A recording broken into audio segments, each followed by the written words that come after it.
Days. You all know me, know what I do for a living, right? Mark, you're supposed to laugh at that one. I'm sorry. All right, so this is the Glenn Lord Symposium. This is an academic panel that I started, I don't know, maybe 8, 12, 10 years ago, something like that. Did it for a few years. Jason Carney took over. He's been doing it for the last few years. And we didn't think Jason was going to be here until just this past week. So I was brought back in to organize this thing this year. And just to give you a little bit of background, I started doing this years ago to kind of bring some of the academic work that's being done on Robert E. Howard here to Howard Days, to show the fans, what folks are doing out there on that front. And today we've got a bunch of papers, so after that quick introduction, I'm going to jump right into our panelists. And I'm going to let everyone introduce themselves when we get to them, so we can move it along a little bit. Quick announcement, immediately after this panel, we're going to have the presentation of the Robert E. Howard Foundation Awards, so please stick around for that. Also, we're going to hold all questions to the end until after everybody's gone, just to kind of keep things moving. And I want to start the panel off. We have a really special panelist here for the academic symposium here at Robert E. Howard Days, and that's Charles Hoffman. For those who don't know Charles, he wrote really what's considered the first true scholarly work on Robert E. Howard back in 1974, Conan the Existentialist. And it's a seminal article, and that's really in many ways kicked off Robert E. Howard studies. And 1974 makes this the 50th anniversary of that article. So let's start off today with, yes, please.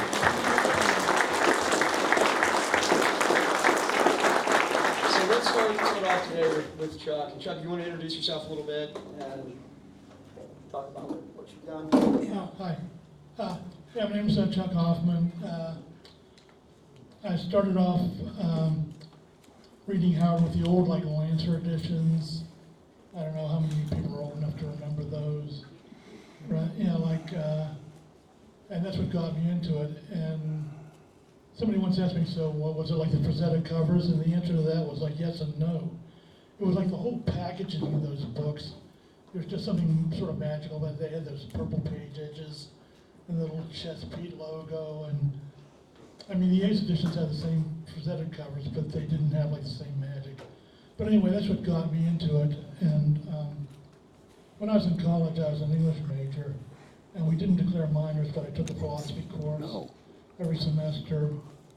Howard and Lovecraft, but popular fiction was beneath the radar of most academics at the time. So I sort of got into that. And nowadays there's a whole series of books from Blackwell Press called Popular Culture and Philosophy.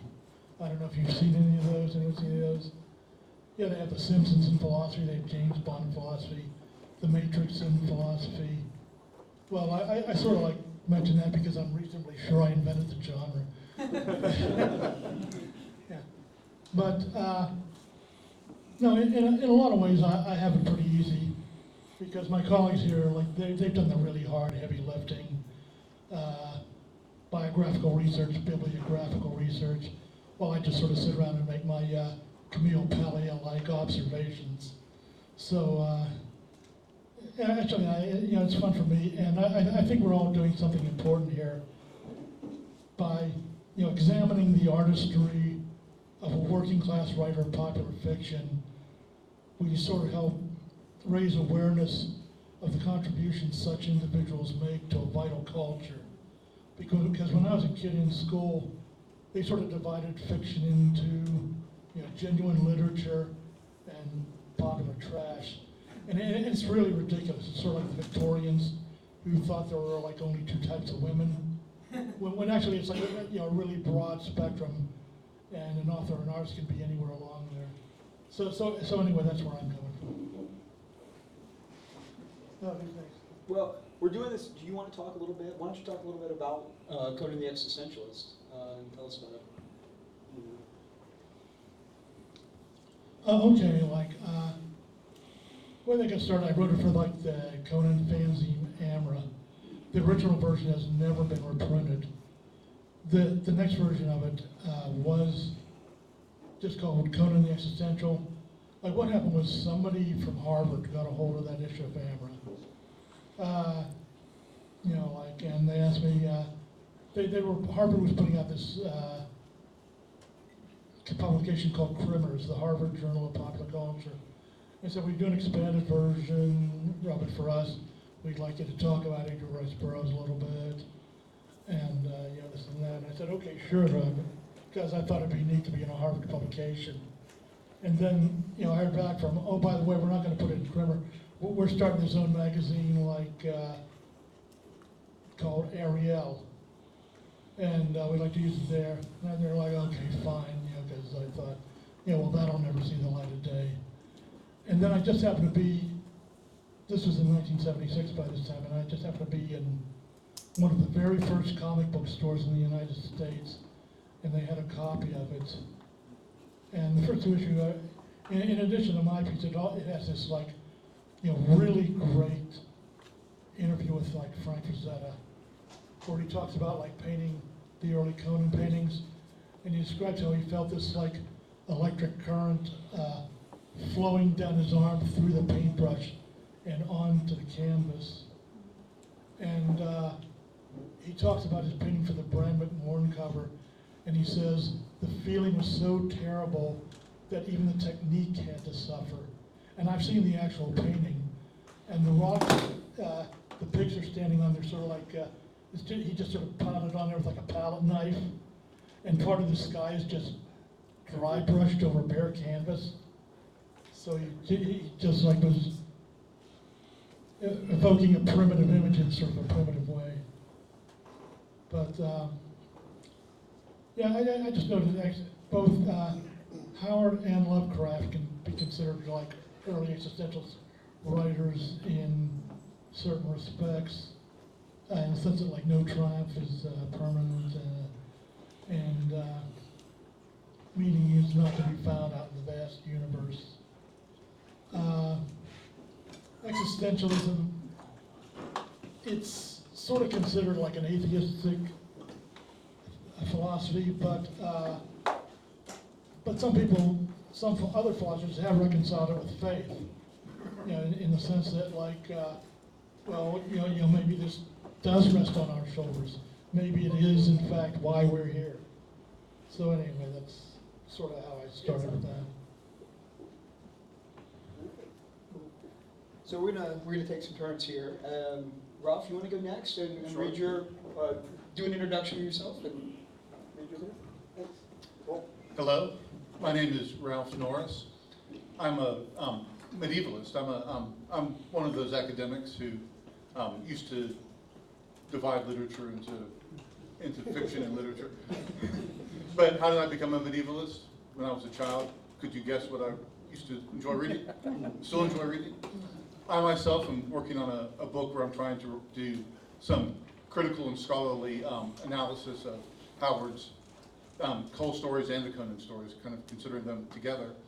And what I have today is kind of a pared down copy of the appendix of the book, where I argue that Howard and his Conan stories influenced The Lord of the Rings.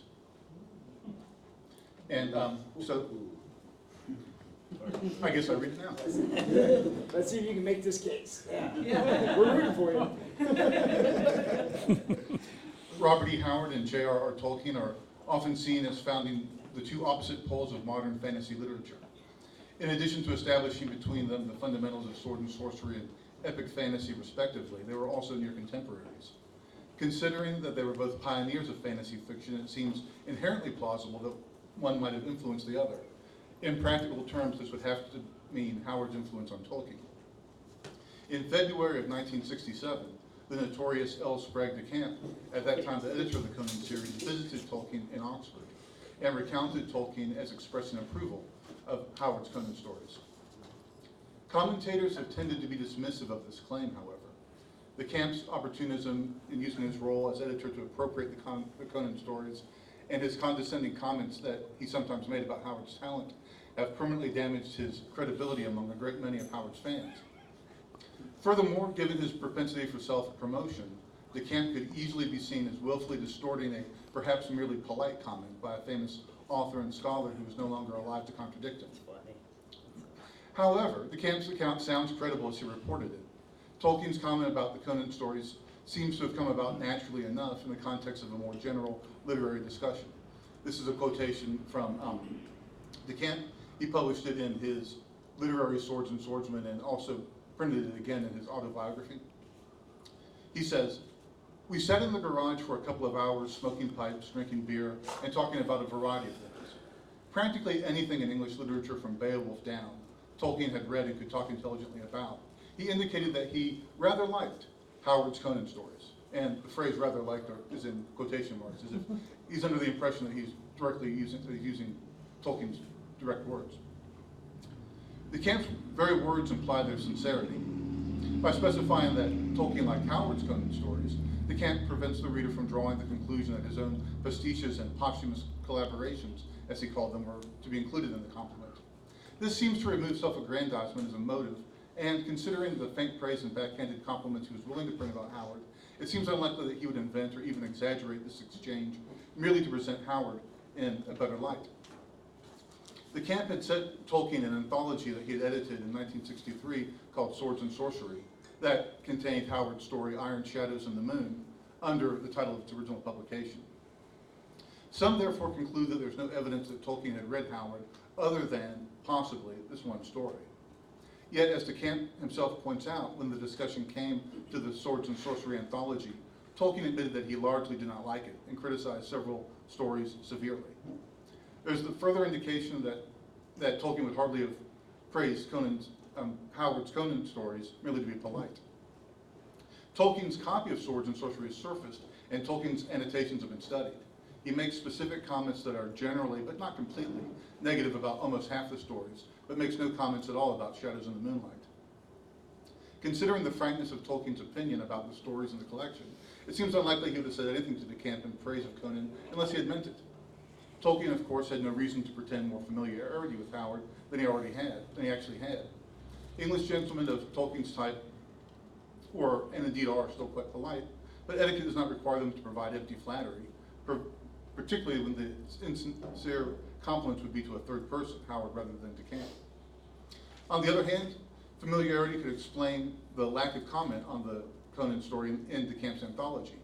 If Tolkien were meeting Conan and Howard for the first time in Iron Shadows and liked it enough to make his remark to DeCamp months later, it would be surprising that he would have no remarks at all in the book. However, if he had recognized the story from a previous reading, he may well have skipped it entirely as he strove to complete the duty of courtesy in anticipation of meeting the book's editor. So the most reasonable explanation of these facts is that Tolkien probably had read at least some of the Conan stories, and probably in Weird Tales, and found that he rather liked them. We shall then take Tolkien at his word as reported by DeCamp, and this opens the possibility that Tolkien may have found some of Howard's ideas influential.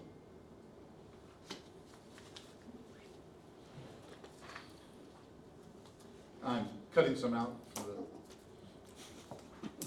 to be courteous to you all. There may be a covert reference to Conan himself in The Lord of the Rings in the form of what may be called a philological jest. The name Conan is simply an old Celtic name borne by a number of people over many centuries, which fits Howard's conception of the Sumerians as the distant ancestors of the Celtic peoples. For someone of Tolkien's training, however, the name would inevitably suggest the legendary history's most prominent bearer of that name, Conanus Meriadochus, the legendary founder of Brittany in northwest France. This character is to be found in the 12th century History of the Kings of Britain by Geoffrey of Monmouth, and also in a collection of medieval Welsh tales called the Mabinogion, under the variation of Cynan, C-Y-N-A-N. It's amusing enough to consider that one of Tolkien's hobbits would share a namesake with Howard's most famous barbarian. However, this is unlikely to be a mere accident. As Tolkien was developing his cast of hobbit characters, he tried various combinations of names and personality types, sometimes assimilating the character of more than one predecessor, before settling on the 4 who appear in the final book. Of these, Mary Addock Brandybuck was the first to emerge with his permanent name and role, even before Frodo and Sam, developing out of his earlier incarnation of Marmaduke Brandybuck. As Tolkien revised his concept of Hobbit naming, he replaced more whimsical names like Bingo and Marmaduke with archaic Germanic and Celtic names like Odo and Hamilcar. Mary Addock is an early example of this trend. If Tolkien had been reading the Conan stories near this time, his mind may well have been drawn towards Conanus Meriadochus while searching for a suitable replacement for the unsatisfactory Marmaduke. Hidden gests of this kind are characteristic of Tolkien's humor. Once he had this name, the connection to Conan the Cimmerian may have influenced the development of Merry's character. Of the hobbits, Merry is repeatedly portrayed as the most aggressive. Although he is still a hobbit and therefore neither warlike by nature nor at all bloodthirsty, Merry repeatedly puts himself into harm's way and continually refuses to be daunted. Examples of his bravery include leading the expedition into the Old Forest, even mentioning that he had visited it before, showing himself to be immune to the general dread that most of the hobbits regarded with. In Bree, seemingly tired of company, he takes a walk through the town at night and so encounters one of the ring wraiths that is searching for Frodo. Rather than fleeing, like the men of Gondor and Osgiliath, Merry tries to pursue it, leading Strider to remark in surprise, "You have a stout heart." Among the riders of Rohan, he formally offers his sword to the king and refuses to be left behind as a non-combatant. It is true his insistence would have been in vain had it not been for the assistance of Eowyn, herself riding as a shield maiden in disguise. But this in turn leads to his greatest feat, assisting Eowyn in defeating the chief ring wraith, the Witch King of Angmar, by stabbing him in the leg. The connections with Rohan and Eowyn may themselves be significant, since both of them might also demonstrate the influence of Howard's Conan stories. The kingdom of Rohan is a major part of Tolkien's world that is particularly likely to have been inspired by the Hyborian Age. Rohan is, in effect, an Anglo-Saxon kingdom plucked down into Tolkien's prehistoric Middle-earth. As such, it is an anomaly, so much so that Tolkien felt compelled to explain it away in one of his appendices, in which he made it out to be no more than an artifice of translation. However, within the story, he paints Rohan so vividly with its distinctive architecture, language, and poetry that surely few readers have ever altered their concept of it because of these comments from the appendix. If Rohan stands out as exceptional in Middle-earth, it would fit quite nicely into Howard's Hyborian Age. And we even know where it would be located, just southwest of Asgard and Vanaheim, a bit south of Cimmeria, east of the Picts, and north of Aquilonia. In fact, if Tolkien had read enough of the Conan stories to grasp the concept of the Hyborian Age, he surely would have kept an eye out for Howard's analog to Anglo-Saxon England. Howard did not provide one, however, and Tolkien may have thought of this as a gap. Tolkien enjoyed imaginatively filling in gaps in historical and literary knowledge in his fiction. So perhaps the absence of an Anglo-Saxon Hyborian kingdom led Tolkien to create his own. Another distinctive element of the Conan stories is the warrior woman. Although there are only 2, they are both supremely memorable. Tolkien has his own warrior woman in Eowyn, the shield maiden of Rohan, the niece of King Theoden. Of course, female warriors have existed in legend, history, and story long before Howard, and the concept of the shield maiden is a part of the Germanic legends that Tolkien so loved. Yet there are no warrior women in Tolkien's work before the publication of the Howard's corpus. Of the Howard's warrior women, Valeria from Red Nails bears close comparison to Eowyn. Not only do they resemble each other physically, they are both marked by a dissatisfaction with the roles imposed on them as women by their respective societies. This feature itself is generally not present in pre-modern literature and does not appear until after the relative realism of the novel had established itself as the normal mode of literary presentation. The confluence of these 3 factors makes the case even stronger. Mary Addock becomes a squire of Rohan and rides to battle with Eowyn. If Tolkien had been reading the Conan stories and Weird Tales, Red Nails, which introduces Valeria, was the last of them, and may have stuck in his mind and influenced him in pairing Merry and Eowyn as a team, perhaps in a private homage to Howard. These comparisons in turn point to great obvious similarity between Tolkien's One Ring and magical artifacts in the Phoenix on the Sword and the Hour of the Dragon. These similarities have not attracted much comment, perhaps because they've simply seemed too self-evident to remark upon, but they may be a part of Howard's influence on Tolkien. Obviously, when Tothamon finds that ring in his ring, and Phoenix on the sword. No one would deny that that's similar. But let's focus on the Ornament stone from the Hour of the Dragon. The nature of the heart is made clear to Conan after Conan has come through his initial dangers and must decide how to proceed. While at the temporary haven of Poitin, Conan learns about the nature of the heart. As Hadrathus, the priest of Ashura, explains, the heart of Ahriman is like a sword that might smite at Zal Tolton, not a sword with which he can smite. It restores life and can destroy life. He had stolen it from his enemies, stolen it not to use against his enemies, but to keep them from using it against him. Conan must traverse his fictional world in pursuit of the stone and travels all the way to Stygia before he is able to catch up with those who have it and acquire it for himself. The Council of Elrond may be seen as an elaboration and expansion of this scene within the context of Tolkien's world. Both scenes come at a similar point in the overall structure of their stories, as Frodo and company have arrived at the temporary haven of Rivendell following their initial adventures and must decide now how to proceed. Although the situation is reversed from one story to the other, as Sauron seeks the ring indeed to use, while the free peoples must withhold it, some of the same ideas appear in both. Elrond explains unequivocally that they cannot use the ring to defeat Sauron. Rather than this, one of the council members suggests that it should be thrown into the sea to be lost forever. Gandalf explains that this is untenable. There are many things in the deep water, and seas and lands may change. That itself is a very Howardian idea, wouldn't you say? In The Hour of the Dragon, Hadrathus is even more direct. The sea will not hold it. Zal Tolton would have cast it into the ocean long ago, had he not known that the first storm would carry it ashore. But on what unknown beach might it not land? One can easily see how these two stories may have inspired Tolkien in developing the storyline of The Lord of the Rings. Sauron, like Tothamon, has lost his ring to the great lessening of his power. The forces of good realize that the ring is too powerful to be safely used, and so they endeavor to keep Sauron's forces from reclaiming it, so that it cannot be used against them. Frodo must make a journey similar to Conan's to an equivalent region on the real-world map, and in the end, this device proves to be the undoing of the supernatural being who intended to reinstate a dark age upon the world. These are just a few of the possible points of contact between Howard and Tolkien. For scholars and fans of Howard, the connections here proposed between the Conan stories and the Lord of the Rings should be no surprise. Howard's work has been highly influential in a number of arenas. Epic fantasy is usually contrasted with swords and sorcery as subgenres, but they share at least as much in common as they have to distinguish them. It should be no embarrassment for Tolkien scholars either. Howard's influences on Tolkien are comparable to that of H. Rider Haggard's novels, particularly She. Considering Tolkien's debt to Haggard, Tom Shippey once said, Tolkien did not have to copy him, but he might have learned from him. Something similar could be claimed for Howard. Considering the breadth of contemporary sources that Tolkien scholarship has uncovered, Tolkien's use of Howard fits into an overall pattern. Many in Tolkien's station would have disdained any work coming out of the field of pulp literature. The fact that Tolkien rather liked the Conan stories is a testament to the independence and originality of his own thought, qualities that scholarship had long perceived.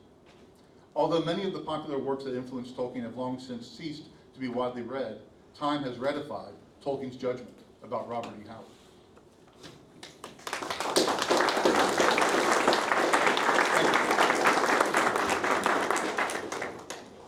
All right, for our next three papers, we have something of a theme. It's fitting that we started this panel with the beginning of Robert E. Howard studies, and our next three papers we're going to be discussing one of the new major projects in Robert E. Howard studies and academic work. There's going to be a collection of essays coming out from Texas A&M University Press, and we have one of the editors of that volume here today. Tracy, you want to introduce yourself and tell us about the volume? Your introduction. You want to just cue that thing up? Yep, oh, let me do it. Yep. Yeah, I forgot to It'll clicker. take care of itself. I can't take you anywhere. I had a lot going on today. I'll do it the old-fashioned way. There we go. Yes, this is a forthcoming book, and I'll tell you a little bit about how it got started and who's involved with it, give you an overview of it, and then tell you how you can even help it come to fruition. The title of the book is From Cross Plains to Conan. Rural Texas in the Making of Robert E. Howard.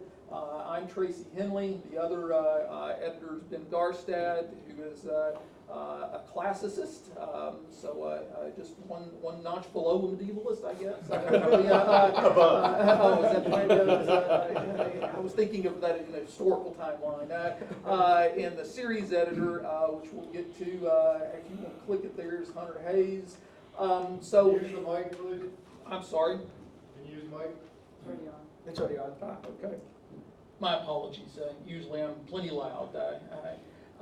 So a number of years ago, many of you probably watched it or might remember Lovecraft Country was on HBO, and we were casting about at Texas A&M University of Commerce, where I'm presently located, for some events to do for the Honors College, and an idea that came up, given the popularity of the show at the time, was to do something like that, but with Howard instead of Lovecraft. And so we put together an online symposium. It's going to be done via Zoom, called Conan Comes to Commerce. Several people that you know were part of that. Jason Carney, that's where we got Ben Garstad, Joshi, Jones Prida, and Jeff. And as it says there, sorta, because we wound up with some technical difficulties. It was a horrible day that day, and Jeff, we weren't able to get him connected. That was on us. And Josie also had he canceled out just a day or two before it. So that left us with Jason and Ben and Jonas. Jason was kind enough after it was done, if you're interested in seeing this, when it is actually, it's quite good. It really does look at a lot of questions about Howard that are analogous to some of the issues that were going on in Lovecraft Country. Jason, Jonas, Ben do a great job with that, and it is published there in The Dark Man. There's a picture of Ben. Some of you may remember him from a couple years ago. But at any rate, the book comes about because after we did this, Hunter, who, if you'll click to the next slide, is the editor of one of the Texas A&M University Press series. Again, as you all probably know, most universities have a large press. The A&M Press is extremely large, and it's organized into about 40 different series. Hunter edits this one, which is on life in rural Texas. And Ben, I, and Hunter started chit-chatting and thought, you know, we could actually do something with Howard in the context of rural Texas. And there's some other titles from that series. Again, it's a very interesting series. If you have any interest in rural Texas, it's very well done. If you'll click us again. So we set about trying to put together an anthology that would have a collection of 12, 15 papers on Howard in rural Texas. And one of the things, as it says here, I won't read this to you per se, but we dutifully started off by saying, okay, let's do a big list of everybody who's done scholarly work in this area. And we created a very nice list, but then we reached out to some of the people that we knew want to be part of this: Rusty, Mark, Jason, Jonas, folks of that sort. And every one of them said, oh, and here's this other person who's just perfect for this project. Another person would be perfect for this project. So as it turned out, we never drew a name from this list that we spent 2 weeks compiling. We put it all together well before then. So I know there's a lot of people in here, and again, the apology section here is quite earnest. We could easily have had 25 chapters in this and still not have gotten everybody, but that got us way past our page limits. If you'll click again. So a super whirlwind tour. Patrice, Mark, and Jeff are all doing chapters. There's their titles and a word or two about what they're doing. I think Jeff and Mark are going to give you a little bit more of a look at their chapters right here in the next few minutes. If you want to click again. Another set of folks that I know that everybody in the room knows. Dirk, this chapter, It's actually quite expansive. It does a number of things, but there is one argument that Dr. Hoffman might enjoy, which is, I paraphrase it as Conan the Commentator. He actually suggests that one way to read Conan is that he's really telling us what Howard's views were on rural Texas. Jason, who did turn out to be here, and Rusty Burke also were chapter writers as well. If you'll click again. And then some other folks that you may or may not recognize from past scholarly works, and their titles are there as well.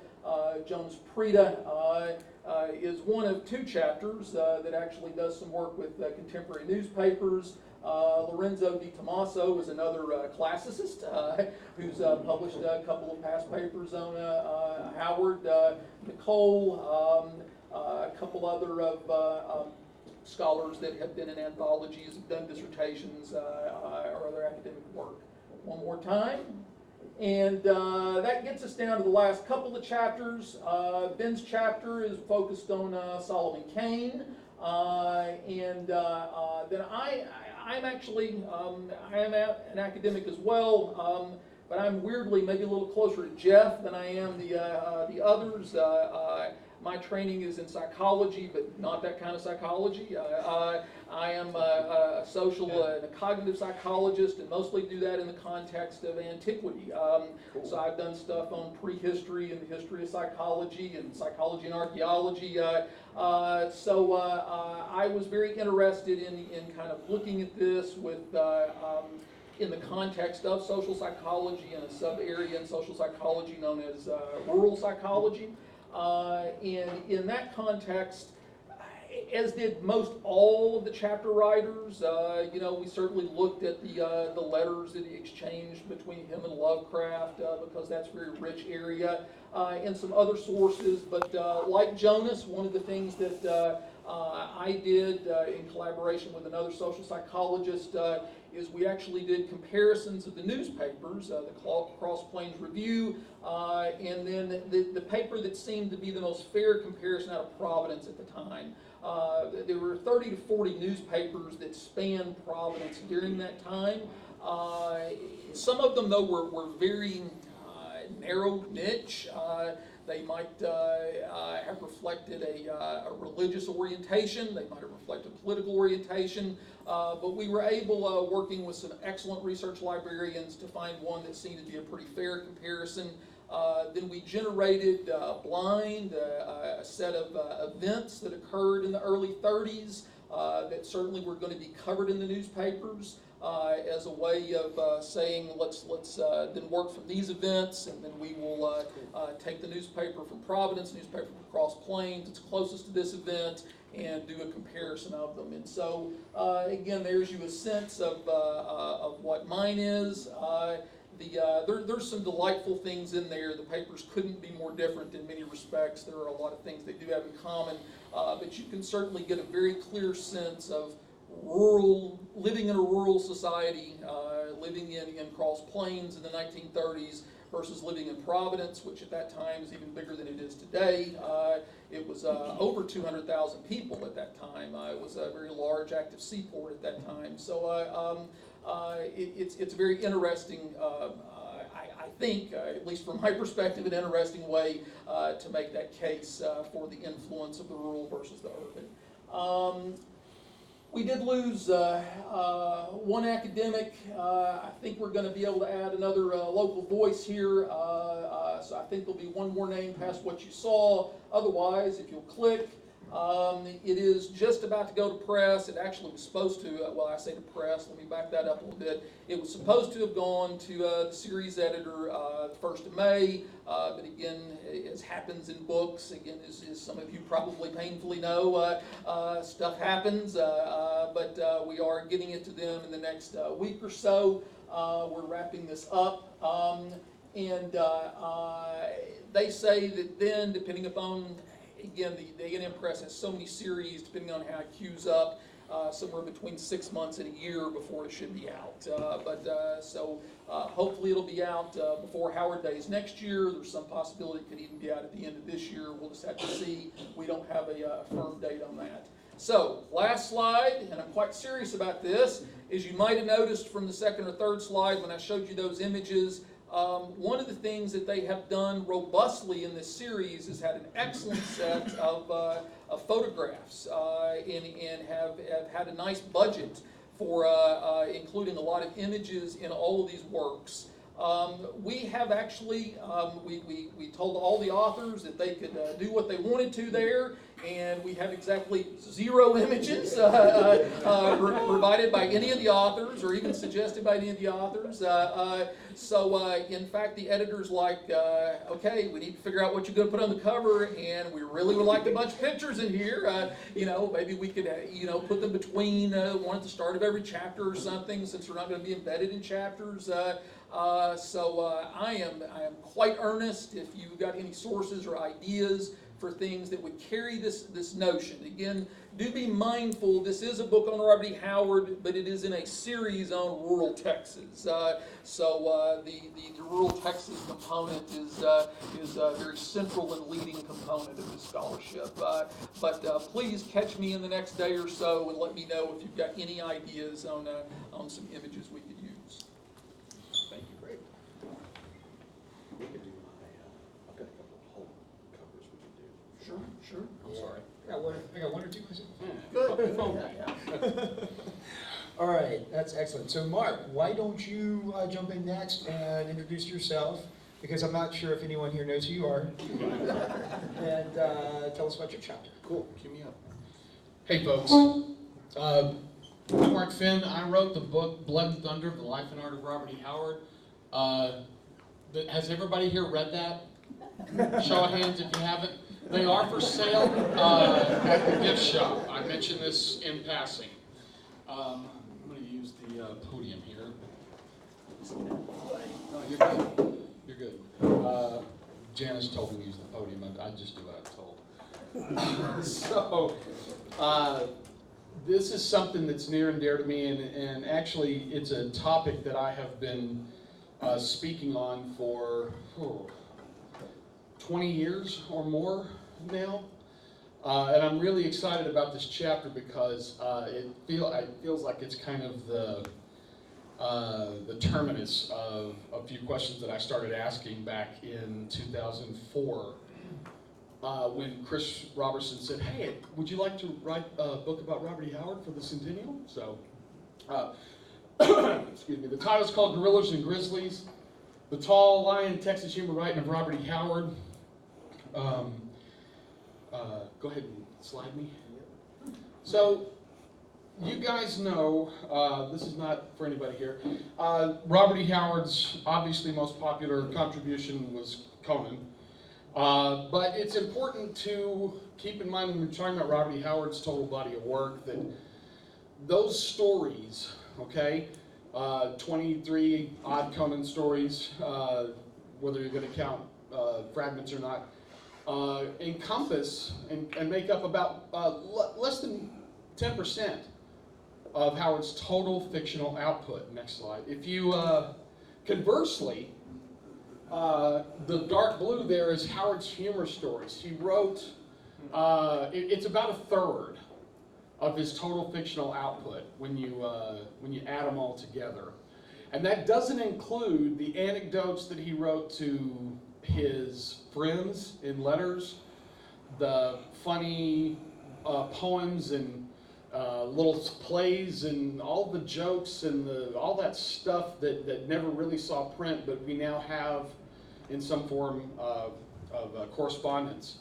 But I'm talking about published and unpublished stuff at the time was this. It's about a third of the output. So if you combine those two things together, go ahead, you can see that I think that his humor stories, and at least reading some of them, are essential for a complete picture understanding of Robert E. Howard. I say this in response to the people that read a few Conan stories and go, "Oh, Robert E. Howard, he's so violent and just, I didn't like his stuff at all. I read one that was just horrible." Okay, well, you know, that's one out of over 300. So maybe there's another one that might suit you.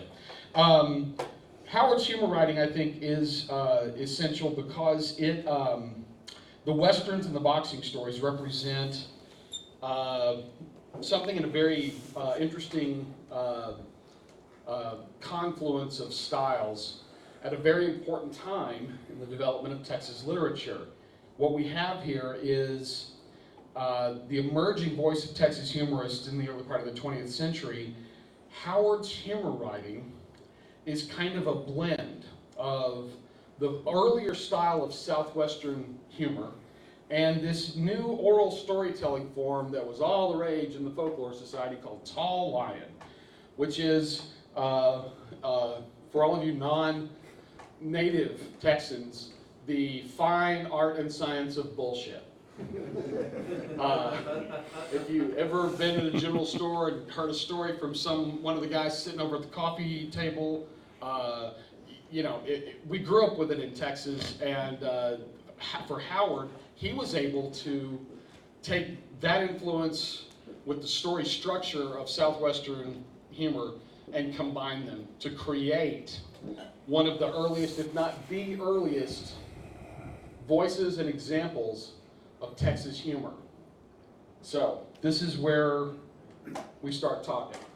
And I'll tell you a little bit about Southwestern humor first. From 1830 to about 1865, this was a really popular form of entertainment and ran in the newspapers all through the South.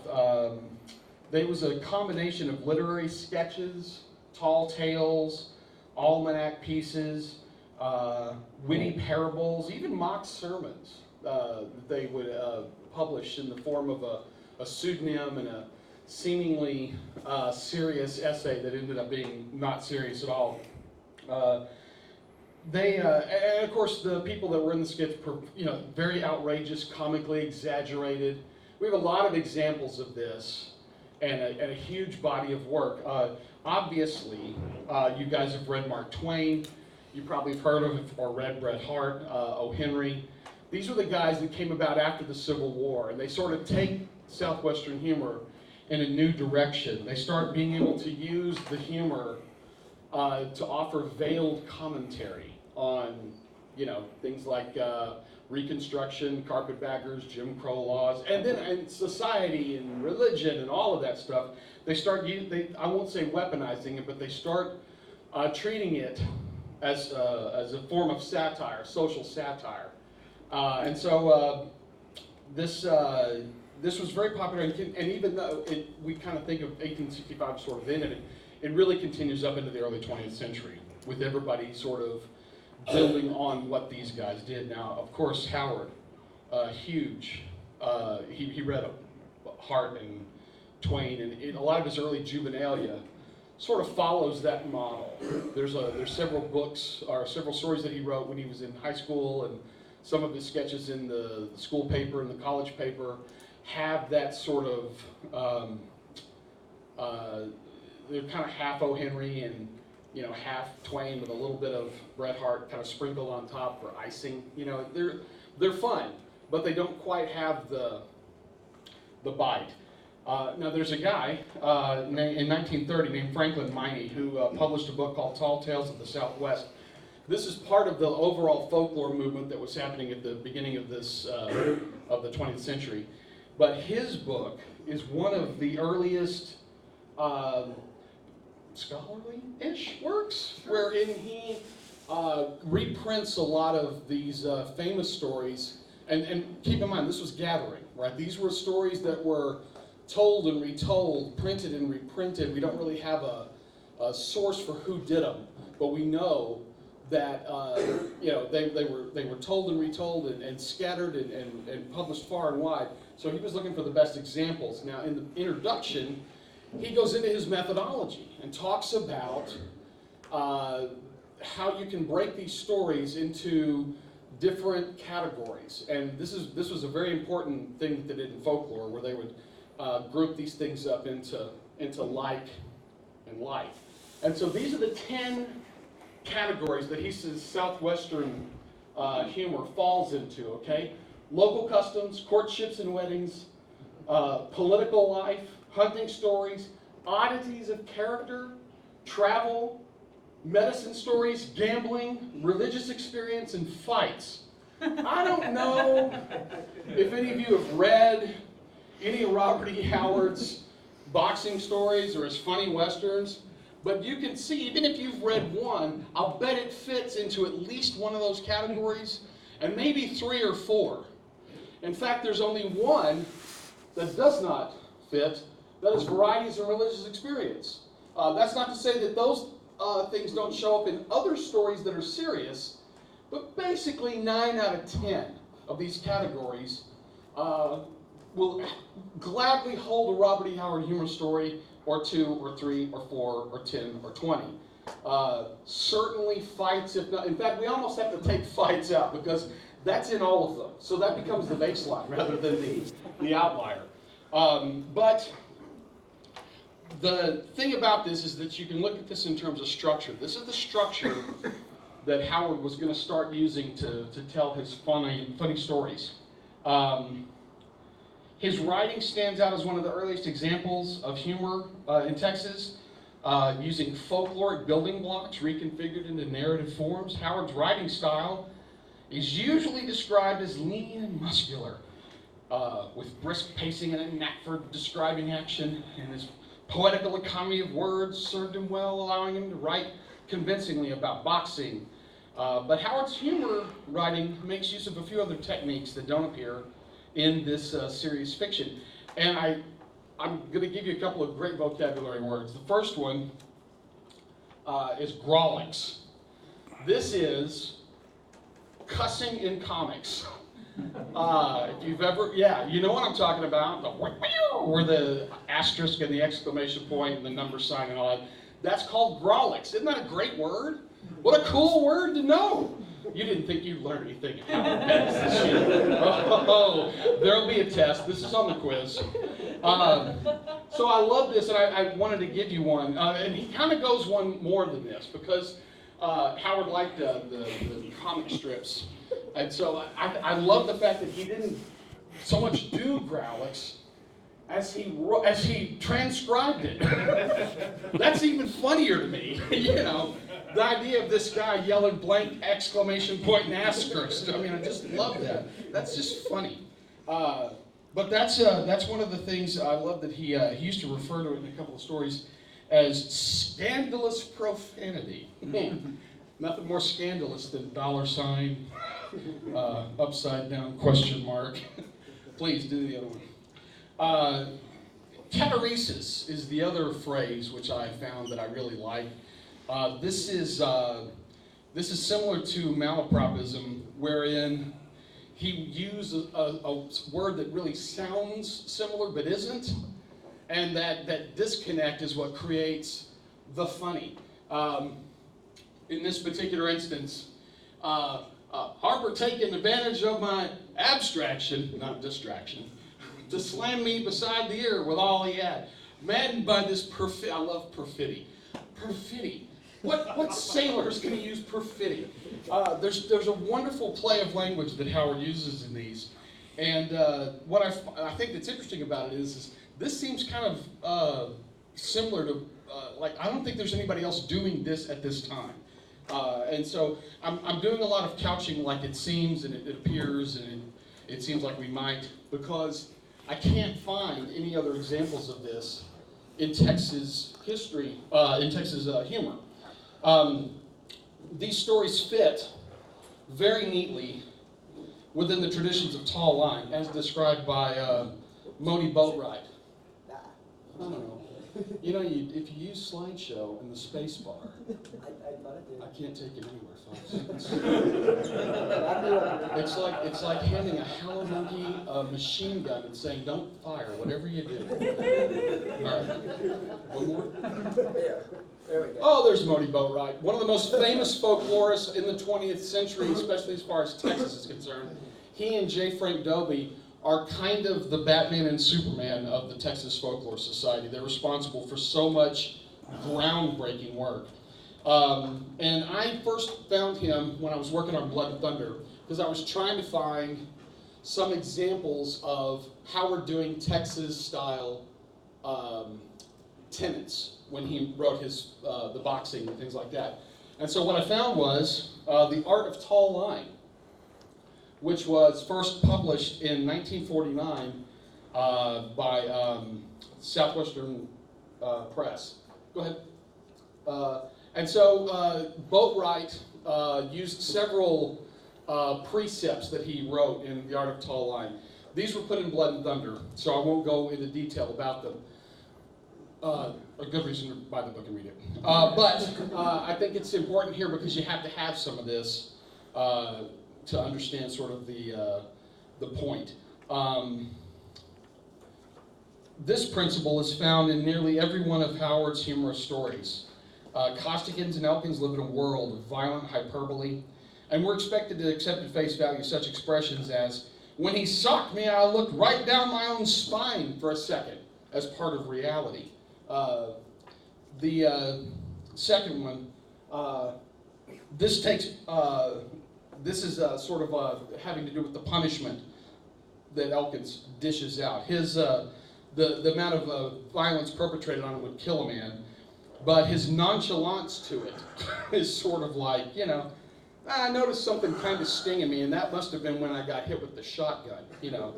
Costigan is very interested in handing out beatings that would destroy ordinary citizens.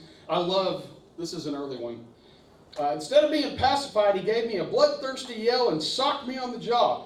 Seeing he was one of them bull-headed mugs you can't reason with, I banged him once with my right and left him setting dizzily in the gutter, picking imaginary violence. Wow. This one here, yep, again. There you go. Boatwright is referring here to this is the way Texans talk. If you've ever spoken to anyone from Cross Plains or anywhere else with a population of under 10,000 people, that laconic verbosity that is both dry and outlandish at the same time. Sometimes it's just a way of speaking, and sometimes it's a commentary. You know, there's Elkins and Costigan both do this. A lot of exclamations, onomatopoeia, wry asides, little verbal tics, and these are all designed to sort of convey a conversational and really kind of a deadpan tone of voice. I have a personal example. Years ago, when I first moved to Vernon, I was walking through a restaurant and I had a shirt on that said, "Keep Austin Weird," because I'd just come from book people in Austin, Texas, and so blah, blah, blah. Well, an old farmer, hat, overalls, the works, probably in his 70s. As I walked by, he went, "Keep Austin weird. I don't think Austin needs any help." There you go, right there. One more? Oh, wait, go back. One more? Keep going back. Back. You know what? Screw it, scoot ahead. There you go. How's that? Sure. Yes. This is another example of things that he talks about. It's that single note of specificity, right? You get this in a lot of the boxing stories where he'll say something like, "The sea girl hadn't been docked in Yokohama more than half an hour." Okay, cool. We know where we are now. And kind of that's all you need to know, really. He's in Yokohama, and Mushy's about to tell us that there ain't no fights. Okay, I'm done. Let's get on with the story. This is the kind of thing in Tall Line, you just put those little tiny details in to sort of sell the bet, right? You just have to establish that I know where this is and who it was. Now let me tell you about the weird thing that happened. All right, one more? Yeah. So this is, I talk about this in terms of the endings. A lot of the tall tale endings have an absurdity to them. And that's where the joke is. For those of you who have never heard one of these things, usually the tall line is you getting taken in by somebody. Let me tell you about this one thing that happened. This old boy I know. And then, you start getting drawn more and more into it, and it sounds outlandish, and it sounds crazy, and it sounds unbelievable. And the guy's, he's falling off a cliff on his horse. What happened? He said, well, that would have killed a normal man, but he just reined the horse to a stop about 2 feet from the ground and got off. And that's how you know you've been had, right? Howard couldn't really do that because he's writing recurring characters, but there is a kind of ending that that they talk about, Boatwright talks about, calling the less than to be expected ending, whereby a bunch of things happen and you think it's going to be bad, but it ends up being not as bad as you wanted to, but still not as good as you wanted to either. There's sort of like that in the middle kind of thing. He didn't get seriously hurt, but the horse ran away, that kind of deal. This happens a lot in the Costigan stories and the Elkins stories, where they, for example, Costigan wins the fight but doesn't get the girl, right? That's that kind of an answer. Costigan gets his dog back. He rescues Mike, but because of how he wrote the sign, they're going to bug him for the rest of the time he's in port trying to get him to buy a dog. So those are those sorts of endings, and they worked out much better for fiction because we still had to kind of get status quo so that he could get to the next story. So I'm going to skip ahead here. J. Frank Dobie is the other guy, along with Boatwright, that was really responsible for Texas folklore. They got this kicked off and started looking at literature in Texas at a time when there kind of wasn't a lot of it to be found. Coronado's Children was one of the first breakout successes.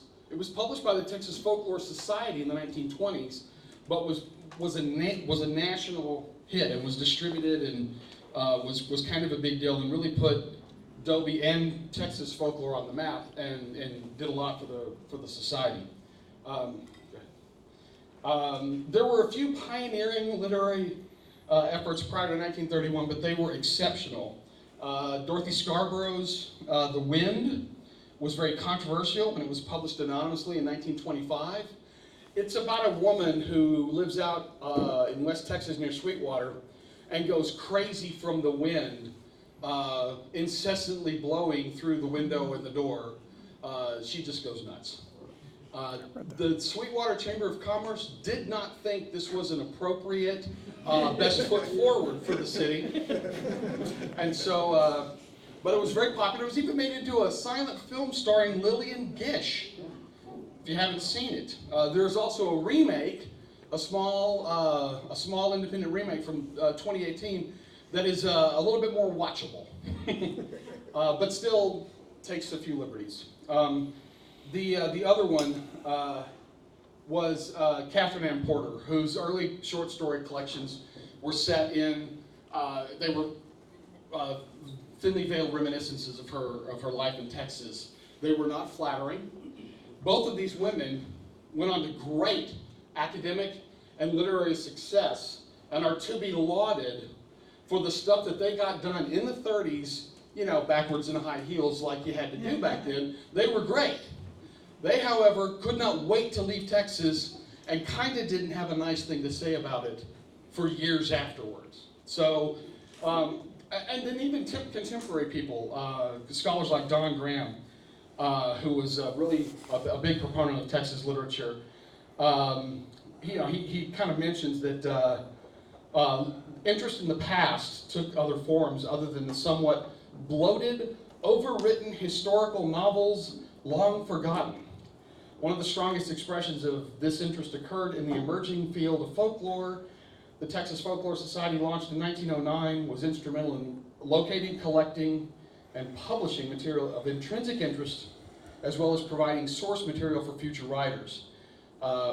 Joe Hawley did a book a few years ago called Conversations with Texas Writers, and he mentions that despite the literary output over the years, the makings of a true Texas literary culture didn't begin to coalesce until the 1920s, and the reasons are understandable, okay? A populace engaged in the rugged business of making homes for themselves in a hostile environment has little time to read or write even the most rudimentary things, much less poetry, fiction, and philosophy. So this was very interesting for me to realize that, and go ahead. Do one more. Where am I? Yeah. So, For a landing. huh? Bring it in for a landing. All right, then skip ahead. The point I'm trying to make here is that when Howard started doing his stuff in the 20s and 30s, it was going out to a national audience, all right, with circulations of anywhere from 35,000 to 150,000 issues a month, okay? And then, of course, after the Great Depression, it was bi-monthly and quarterly.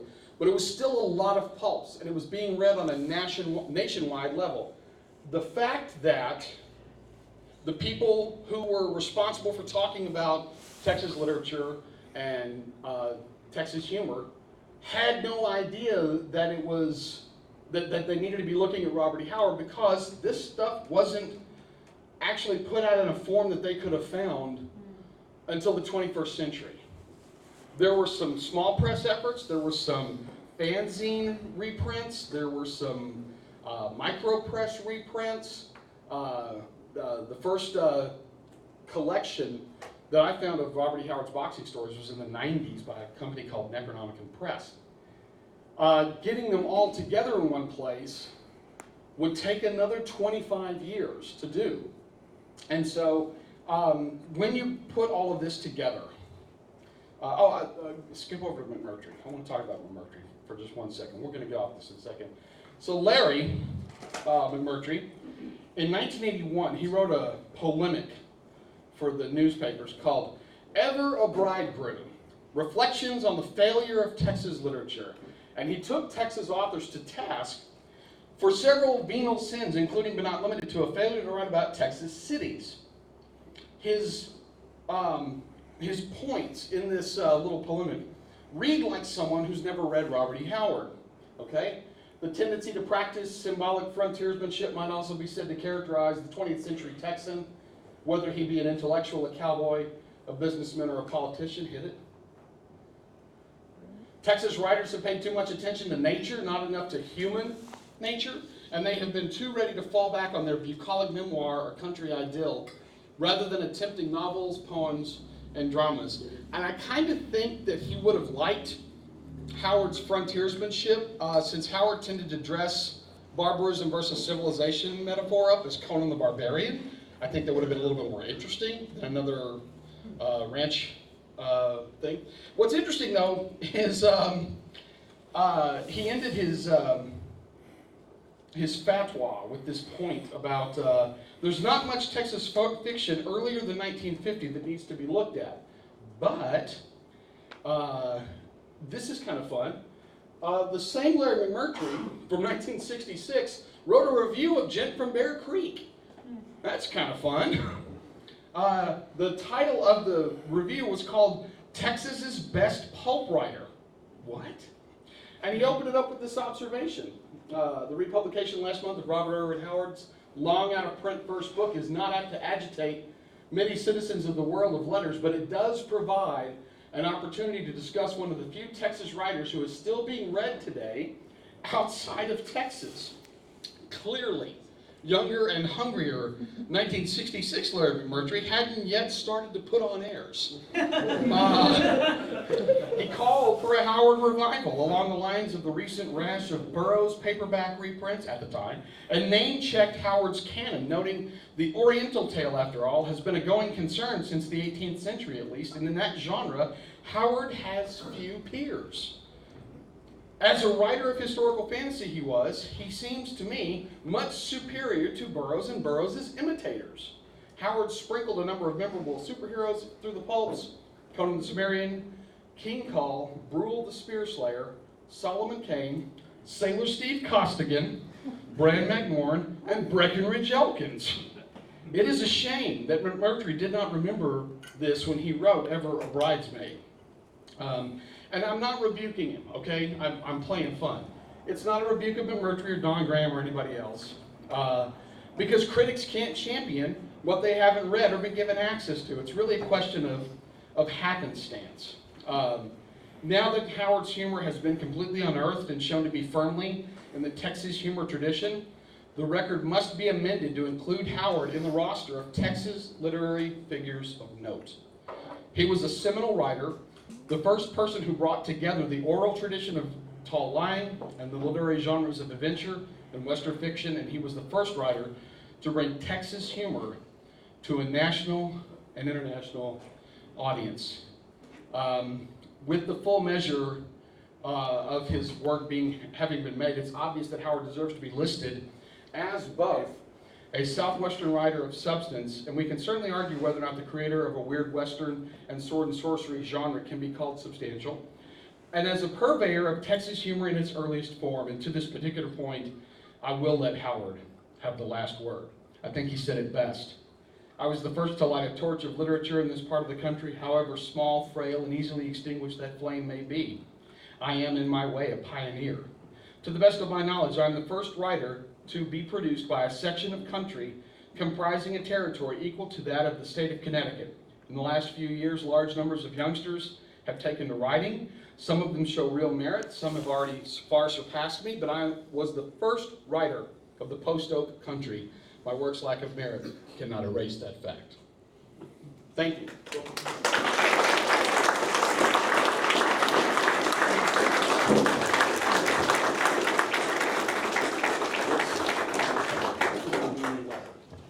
This microphone is a slip and slide. No problem, I got it. All right, I'm gonna run through mine real quick, and we're gonna go to, we'll jump to some questions, and then we'll have the Robert E. Howard Foundation. All right?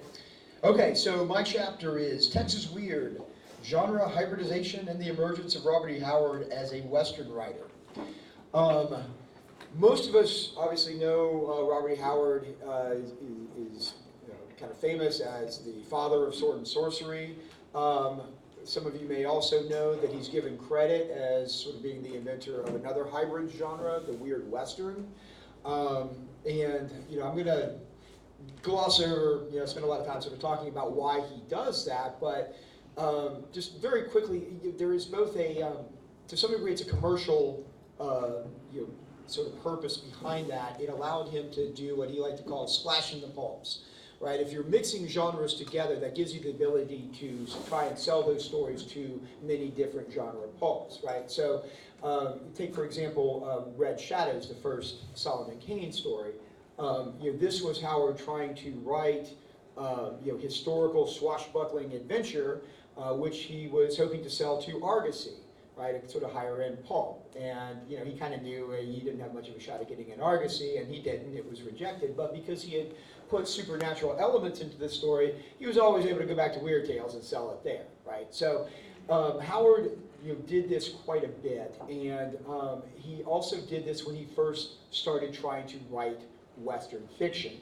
And that attempt to do that really came out of conversations that were taking place in his exchange of letters with both Lovecraft and August Derleth. All three writers in their correspondence were talking about their respective locales. Derleth talking about Wisconsin, and Lovecraft talking about Providence and New England, and Howard talking about Texas. And out of these conversations, there sort of became a kind of an impetus for Howard to try his hand at writing Western fiction. And so he does this by taking information about Texas, history and stories about feuds and fighting and gunfights and all of these things that he was talking about in his letters with Lovecraft and Derleth, and sort of shoehorning them into his weird stories, right? So one of the first of these was a story called The Horror from the Mound. How many people know this story? Horror from the Mound, right? Texas gunslinger takes on a vampire. How could you not love this stuff, right? But what he does, the story, it's about a cowboy named Steve Brill, who is has been forced to turn to basically subsistence farming, right? Ranching is no longer a thing. He's being forced to farm, and he's barely eking by, trying to make a living as a farmer. And this is something that Howard had been having in his conversations with Lovecraft and Derleth about the changes that were taking place in Texas, right? You had the indigenous population had been moved out by ranchers coming in. Then you were having ranchers being moved out by farmers coming in. And then in Howard's day, even the farmers are being moved out by the oil boom, right? And so, he's putting this in the mouth of one of his characters in what's ostensibly just a vampire story, right? And so he's using the type of fiction that he's used to working with, weird fiction, to start introducing elements of rural Texas that he wanted, to start writing about. But this allowed him to kind of dip his toes in the water a little bit, right? By sneaking this information into a story, that he would have normally, that he was comfortable writing at that time, a weird tale. And so you get this story with Horror of the Mound.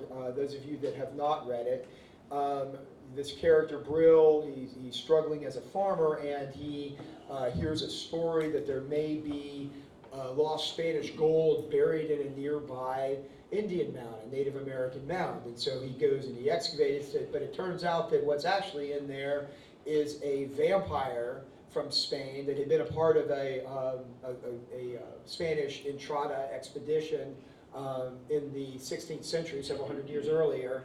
And the Spanish expedition, they realized that this guy was a vampire because he was slowly eating all of their people, and they managed to trap him inside this mound, right? So, the character Steve Brill doesn't know this. He's looking for Spanish gold. And in fact, one of the inspirations for this story was probably Coronada's Children, which Howard read, of course, right? He's digging for Spanish gold in this mound, and he accidentally frees the vampire. They have a fight, and the Texas gunslinger ends up killing the vampire. In a lot of ways, it's reverse Dracula, right? Dracula had actually, we know from his letters, Howard probably read Dracula when he was younger. The film had just come out just a few months before he wrote this story. So for those of you that may know Dracula, how does Dracula die then? Who kills Dracula? The Texan. The Texan. Yes, that's right. Quincy is the one that kills Texas. So you have a Texas gunslinger that goes to Europe and kills a vampire. With Horror for the Mound, it's something of a reverse. It's a European vampire that goes to Texas and gets killed by the gunslinger there. Yeah, Right? we go to the Alamo gift shop, they have a little thing talking about Quincy killing him with the Bowie knife. Right, exactly. How Howardian is that? You know he had to have loved that if he saw that over in San Antonio at the theater, right? So he's, instantly, this gives him an opportunity to start introducing, some of these anecdotes about Texas, that he was able to put in there, right? So the next story that we would probably call a weird Western, right, that Howard does is a little less known, not quite so common because it hasn't been published as much, and that's Valley of the Lost. So, this story, it takes place, it begins with a gunfight between two factions that are having a feud. This is another one of Howard's favorite subjects, talking about feuds. It would last for decades and generations, and it was these blood feuds in Texas, that would go on and on. And he actually spends the whole first part of the story, he goes on and on about this feud before he, I won't say before he gets to the action, because it was action, it was a gunfight at least, right? But before he gets to the meat of the story, right, which is this character who goes into this lost valley in Texas, discovers a lost civilization, ruins from a lost civilization. It's remnants of Lemurians, right? Lemuria is the lost continent of the Pacific, right? Like the Atlantis of the Pacific. And he goes in there, and there are these devolved reptilian creatures, right, that are in there, and they're sorcerers, and this gunslinger is has this encounter with him. He ends up going insane and actually killing himself in the end. It's one of the few times that Howard does a Lovecraftian story that actually has a Lovecraftian ending.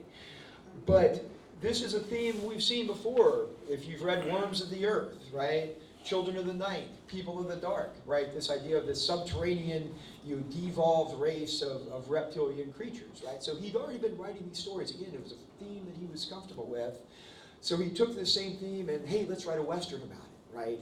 And I can sneak in, I can shoehorn all this information about Texas feuds and gunfights and all of that into the story, right? So he's finding ways to work, his ideas and vision of rural Texas, right, into his weird fiction. So after that, we're getting into 1932 by this point, and his next story that most people don't usually think of as a weird Western. You don't often see it put into his weird Western collections necessarily, but it kind of is. And that's when the Hyborian Age comes to Texas. Marchers of Valhalla. How many of you have read this story? Well, Yes. I just wrote about it. Chuck literally just wrote about it. I just read your chapter in your Yeah, book that's, too. yeah, the recent thing. Quick plug for your book. What's it called?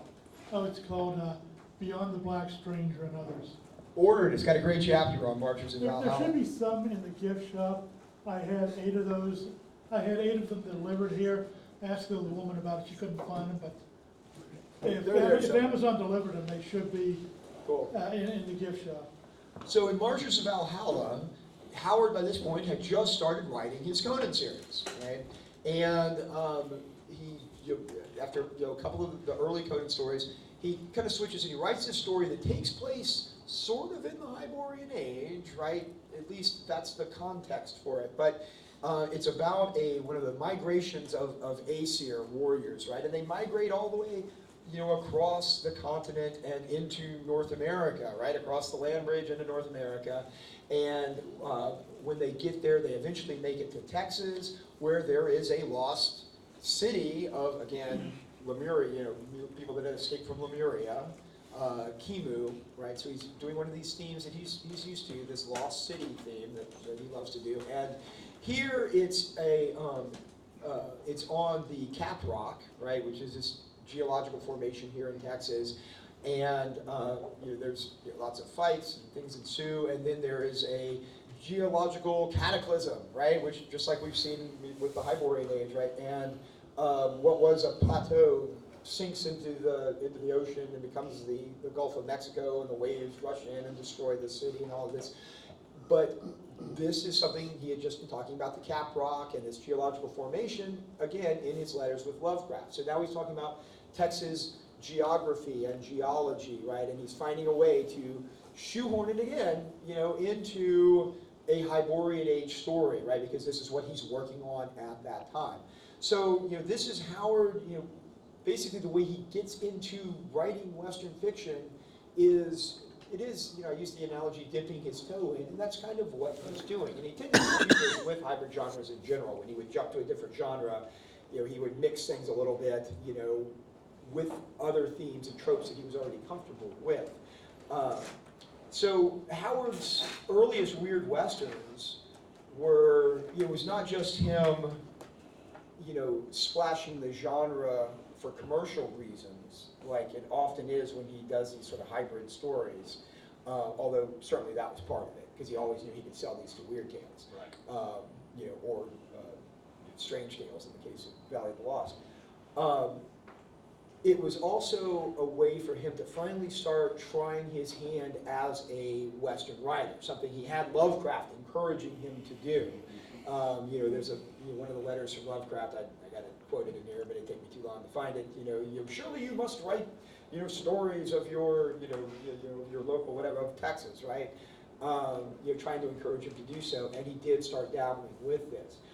After these 3 stories, he becomes more comfortable with it, and you see him, he becomes more comfortable with the setting of Texas, right? He goes on to write several traditional westerns after this. He had great success, obviously, with his humorous westerns. As you know. Mountain Man. Yes, well, Mountain Man's a good example of that, where he goes from, Mountain Man is the first Breckinridge Elkins story, where he tries his first humorous western, but the main plot point is about a boxing match that Breckinridge Elkins gets in, because by this point he'd been writing of all the Steve Costigan stories. He was comfortable doing humorous boxing. So when he first tried his first humorous western, he makes a boxing match the main thing, right? So this is the kind of thing that he does, right? So once he also started getting comfortable with this, he did more weird westerns where instead of trying to just throw in gothic horror elements or weird fiction elements, he started writing westerns that had more indigenous supernatural elements to them, things that you would find in more traditional supernatural westerns. Native American mysticism, haunted, you had ghosts and things like that. They're a little bit more traditional, right?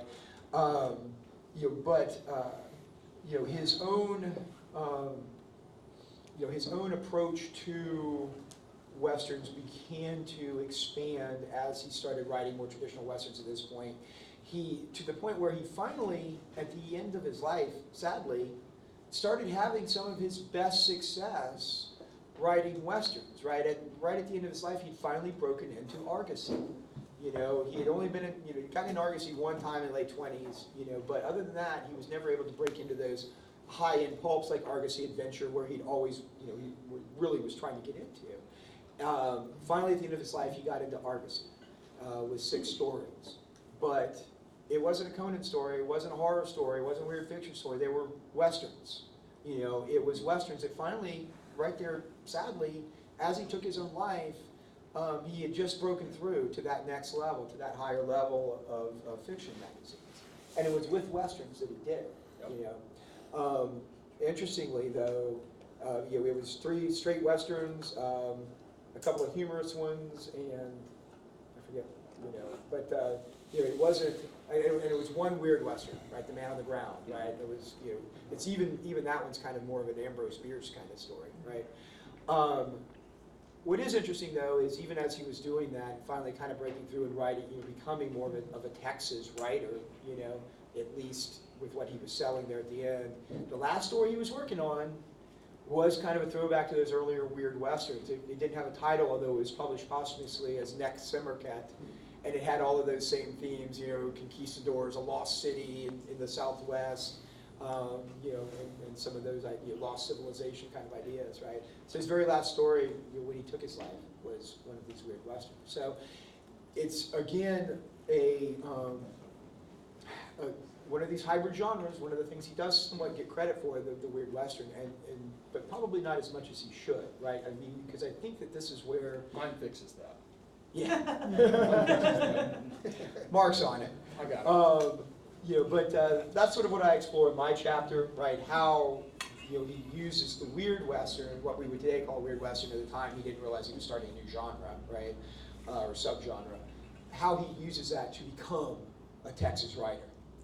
Cool. Thanks. Thank you. Thank you all. We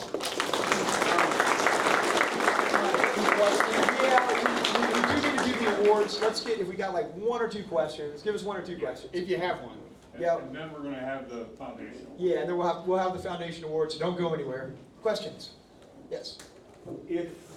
What were his interest in Native Americans? Because in some of his Western stories, and even weird Westerns, Native Americans have an appearance. Could you expand on that some, please? Sure. So, in one of his letters to Lovecraft, I'll find it. He actually says that, and this is, you see this in his. Here, I'll read the letter to you. Let's let Howard talk for himself on this one. Although it changes. Let's see, where is it?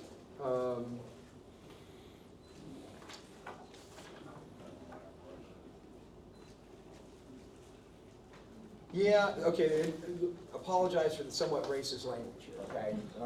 So let me give a disclaimer here, but this is Howard's letter, where he's talking to Lovecraft about types of horror, right, that personally, he finds to be scary. Any touch of supernatural always affected me as a child, but my ghosts, which I did not believe in, but which caused me goose flesh in the dark, were always white ghosts or black ghosts.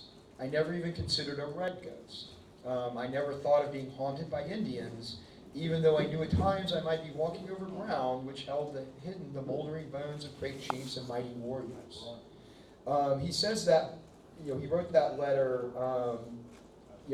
right after Horror from the Mound had been written, but before it had been published. And in there, what does he do? He's using a European Gothic horror element, a vampire, rather, even though he's writing about a story in an Indian mound, right? So he could have used, Native American, ghosts or something like that, but he chose not to. He chose to go with a European, folklore, horror, right, or Gothic horror. But he changes, right? That's at that point. After a couple of these stories, where he does that sort of thing, Valley of the Lost, where he's using the, the worms and all of that, because after these 3 that I'm talking about, his next weird western is Old Garfield's Heart, where he does start trying to get into using those more indigenous, supernatural ideas. So just had to get comfortable with it, I think, right, with that idea. And, I think Dirk's chapter in the book is going to go into Old Garfield's heart quite a bit, because I know that's something that he's worked on, a lot. And so he does start writing more traditional Western concepts. And again, the way, a white writer from Texas deals with indigenous cultures is, to a modern reader, often pretty cringy, to be frank. I mean, it is what it is, right? But he does, do that. Yeah, he had Howard loved underdogs, right? He always liked the underdog, and obviously his barbarism was more of a sort of a natural barbarism rather than like, D&D barbarians or whatever. And so I think early on he writes a couple of Westerns that have Native Americans in it, and he gets a rejection letter from Jack Burns saying, "Hey, I can't use Drums of the Sunset. Our policy is that we don't publish stories with Indians in them." Well, but then later, there's the Thunder Rider, the unpublished Thunder Rider. Yeah. And it's pretty obvious towards the end of his life he's moving towards looking at a more sympathetic portrayal. Right. I think this is one of those that goes into, had he lived a little bit longer, we might have categories. Right. But your point that even editorially, you had the publishers were reticent to publish that kind of material. Right. Exactly. Right. Other questions? Anybody else? I just had a quick one for Mark. Sure. I was a little confused at the point you were making, and it's probably just me or the fact that we had to shorten your chapter. Is it that Howard is a exemplar of the early humorist Texas publication? Is it that he is following this line of others? Or is it that other people are following what he does, like copying him? Neither. Okay. It's neither fish nor fowl. There's this period from kind of like the late 19th, early 20th century, where if you wanted to read like something funny in Southwestern, you either picked up Mark Twain or Bret Harte, or you read something in the paper, some anecdote or fishing story or cartoon or whatever. The Folklore Society starts up in 1911, and by the 20s they're publishing books because all of these guys have been running around Texas collecting ballads, collecting stories. Howard actually did some of this on his own and corresponded with one of the guys that was collecting folk ballads. So some of the stuff that Howard gave him is actually in the Library of Congress. I shit you not. So that's pretty cool, frankly. But there's a guy that was publishing. It's an unpublished manuscript on Texas humor. It's in the Southwest Texas archives. His name is what? I always have to look it up because it's a very simple name and I don't ever remember it. Name is Wrap It Up. Oh, shut up. This is fascinating. This is riveting. Watching a white guy run through his cards is why they're here, frankly. This is all what this is about, that and the cosplay. Heard that. That was good. Anyways, the guy he had a whole collection of, it was the one that didn't print. It doesn't matter. His name is Clarence Schultz. There you go. And his book was Texas Laughter, a chronicle of 16 humorists, 1836 to 2000. And so what happens is you get this like guy, you get Bret Harte and you get Mark Twain, and then there's like this gap of 15 years, and now we're in the 1940s talking about a guy named Boyce House, who was a joke writer for newspapers. And the thing is there was, the Folklore Society was kind of ipso facto taking care of some of this, because they were publishing Tall Tales from Texas Cow Camps.